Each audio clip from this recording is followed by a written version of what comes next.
Hey guys, it's Chef Ed. How's everybody doing today? Anyway, we're going to be cooking some stir fry, and I'm going to go through what you need to have first. Go with your fry pan. You can use a aluminum pan like this. You can use a cast iron pan. Either is fine. You'll use a pot as well here, and that can be used for boiling the rice. If you look at some of our supplies, by the magic of video, I guess I can't say television, we already have chicken cut up, we have our vegetables cut up, have them in separate bowls, okay? And the way we do this is we cut the chicken, the vegetables, and first we cook the vegetables. After the vegetables are cooked, put them aside into a bowl, okay? Then we cook the chicken. Make sure the chicken's fully cooked, and we put everything together. We add the sauce. I'll go over the sauce a little bit later.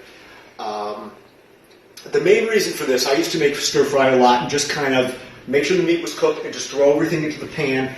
And the truth of the matter was the vegetables got soggy. They lost their taste. And even their color, they didn't look as bright and as vibrant as they hopefully will still look like this when we're done. But they do look better when you take this method. At least we found that to be the case. All right, so we will begin by putting a little bit of olive oil, and you can measure out if you want, 1 to 2 teaspoons, okay. Put the heat on the stove,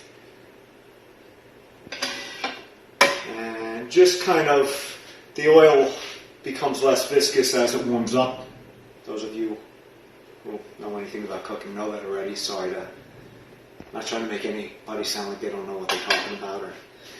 Anyway, the oil kind of spreads out. Then we're going to add the vegetables. A few ways of doing this. Usually what we do is brown the onions first. So once this heats up, we'll be browning the onions. After the onions start to brown, then we add the other vegetables a little bit later. Don't go crazy about the amount of vegetables.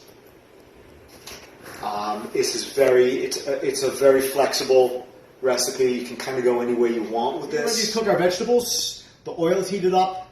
I usually use like a medium to high setting on the stove for this, so I'll put it at like number 7. It really, you can kind of adjust that as you go. Start with our onions. Put them in the pan. You can hear them sizzle.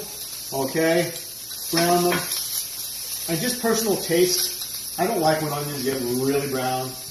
And really like mushy. I like them to be very slightly brown, so just kind of move them around a little bit. If you have a wooden spoon, that works as well.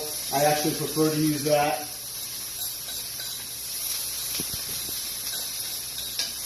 Just kind of move this around, and then we will add the veggies.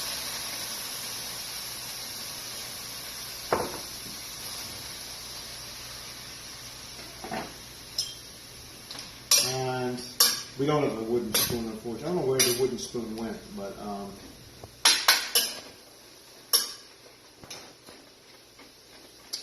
anyway, kind of move the veggies around, get them cooked. What you can do is you can cover this and traps the heat, and it'll kind of speed up the cooking. You don't need to do that though; it's not essential. You can do this either way. And how long should you cook the vegetables is a great question people have.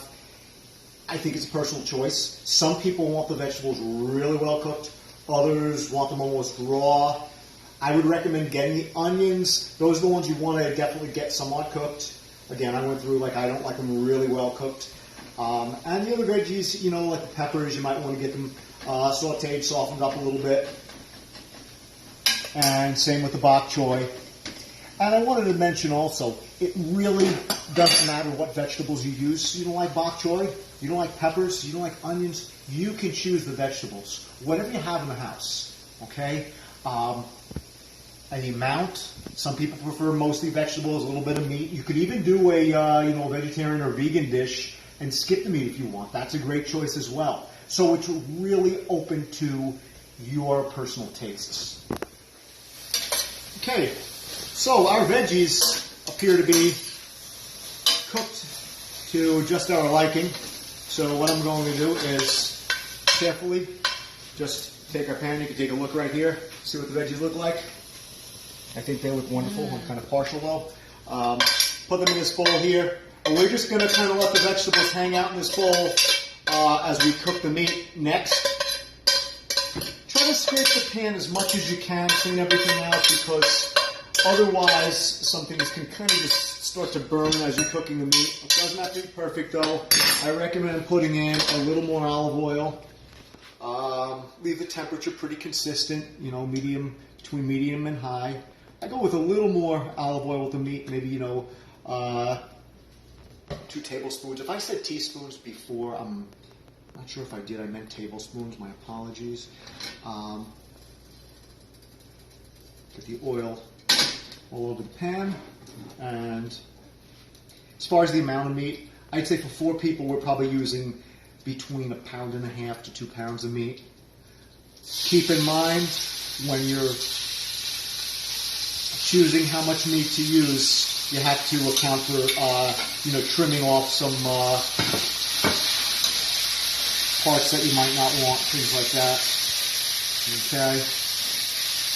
As this is cooking, beginning to cook, I did want to mention we have our rice, which we boiled right here. You could have a cup of rice, 2 cups of rice, whatever you want. Put it in water, just follow the directions with the rice. You don't have to be that particular with it. Depends on the type of rice. You can go with a fast cooking rice, a slow cooking 5-minute. If you want to think health, usually the rice that takes forever to cook is the healthiest. Got the most fiber, lowest glycemic index, all that stuff though. But we're not worried about that jargon. We're hungry. We want to have something to eat that tastes good now, right? Okay. So as our meat is cooking,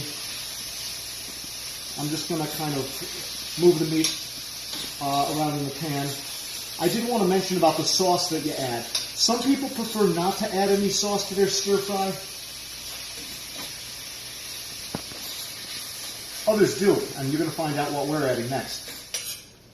Guess what?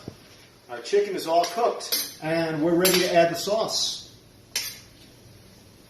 Take a quick look here. You can see the different ingredients in the sauce. This is something you don't have to go with a hard and fast rule of a specific recipe. I'm going to be posting a recipe online, but you can kind of just trial and error too, okay?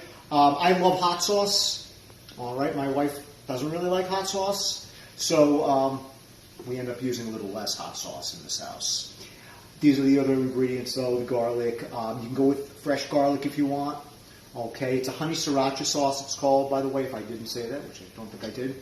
And the cornstarch is just an agent to give it a little more thickness as it boils, bubbles in the pan.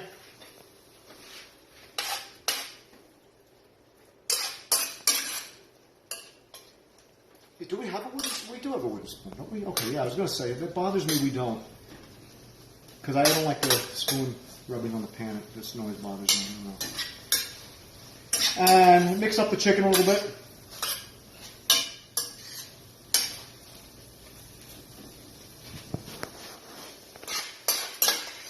Once you see the sauce starting to thicken, you can add your veggies. And at this point, keep in mind the chicken is already cooked. You want to have the chicken completely cooked prior to adding the sauce and adding the vegetables. Okay, it's not a meat like, like a steak where you can have it rare. It's very important that it's thoroughly cooked. Okay. Our rice is cooked as well. Some people mix the rice in right away. Some people prefer to have a separate bowl of rice. That's really your choice.